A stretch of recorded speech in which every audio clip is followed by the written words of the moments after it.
In this video, we are going to talk about few basic Scratch components including stage, sprites, and backdrop. When we open a new project, we can see that a cat sprite has been created for us and placed in the center of the stage. Consider we are going to create a story. Sprites are characters or objects we will use in our story. And stage is where the story happens, and we can change the backdrop for the stage if needed. We can freely move the location of the sprite on stage. There is a green flag button just above the top left corner of the stage. This button allows us to start running the program for the current project. Just a simple demo, we can put a when green flag kicked code block and a move 10 steps code block into the coding panel for the cat sprite. When we click on the green flag button each time, we can see the cat sprite move 10 pixels on the stage. We can also enter the full screen mode by clicking the full screen button just above the top right corner of the stage. If we want to focus on code blocks, we can also minimize the stage area to get more coding panel space.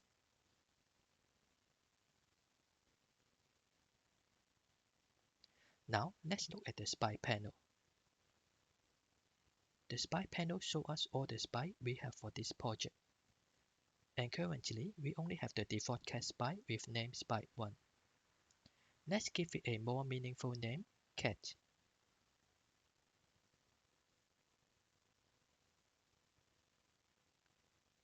We can hide and show the sprite on stage by using the hide and show control.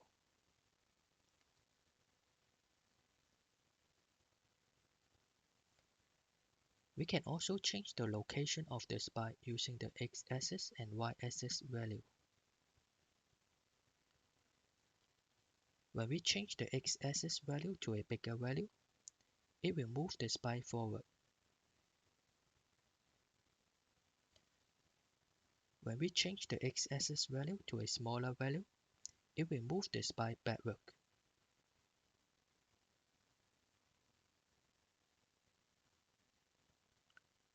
Similarly, when we change the y-axis value to a bigger value, it will move the sprite upward.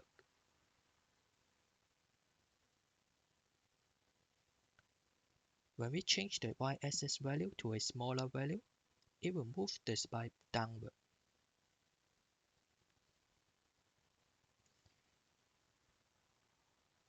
We can also change the size of the sprite by adjusting the size value.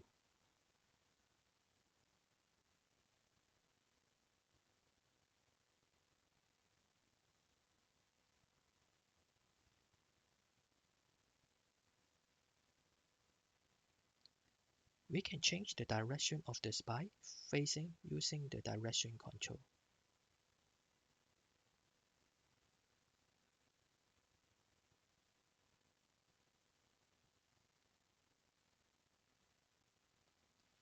So, how can we add more sprites onto the stage? There are a few options. One option is to select from the sprite library provided by Scratch.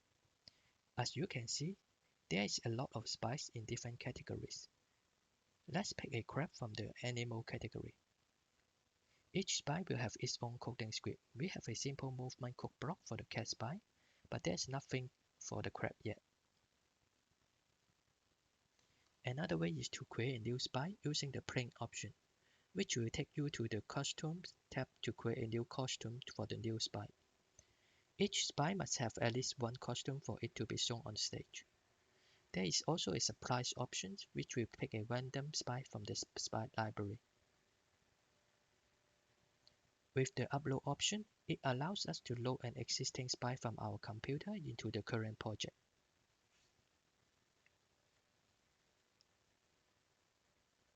For the stage panel, similarly, we can choose a backdrop from the Scratch backdrop library.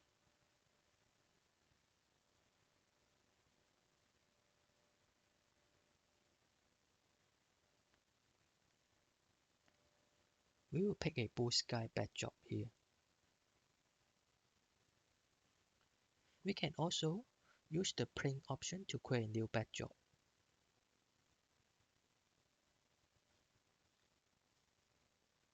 Let's create a backdrop with purple color.